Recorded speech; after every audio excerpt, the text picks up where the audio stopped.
Hello again, it's Charisse of Wellness Balance U. In conventional or allopathic medicine, hypothyroidism is a discrete entity. In other words, you either have it or you don't. The diagnosis is made only if the TSH, the thyroid-stimulating hormone, is elevated and the free T4 is low. In most labs, the upper limit of normal for TSH is set around 4 or 5, but functional medicine understands that the function of the thyroid gland exists on a spectrum. There are patients whose thyroid function has not deteriorated to the point where their TSH is above 4, but it still is not functioning optimally. It's somewhere in the middle. This situation demonstrates the difference between normal and optimal, referring to function. Here's a bit of information about how I measure thyroid function. Thyroid-stimulating hormone, or TSH. That's the hormone that's released by the pituitary that signals to the thyroid gland to secrete thyroid hormone. A high TSH is a marker that one is hypothyroid, because if there's not enough thyroid in the system, then a negative feedback loop will cause the pituitary to make more TSH to stimulate more thyroid hormone.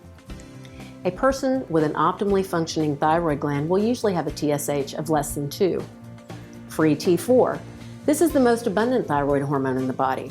Measuring the actual levels of thyroid hormone in the body is important because it's a more direct reflection of thyroid function, as opposed to TSH, which is more indirect.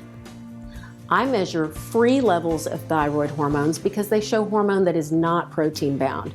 They're levels that are biologically active. Free T3. While T4 is the most abundant thyroid hormone, free T3 is the most biologically active thyroid hormone. Thus, it's actually more important from a functional perspective than free T4.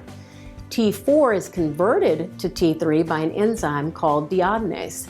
If the free T4 level is normal but the free T3 level is low, there may be an issue with this enzyme and the body's ability to convert T4 to T3. Then there's reverse T3. T4 not only gets converted into T3, but some of it's also converted into reverse T3. This can be thought of as anti-thyroid hormone. Reverse T3 binds to the thyroid receptor and blocks it instead of activating it.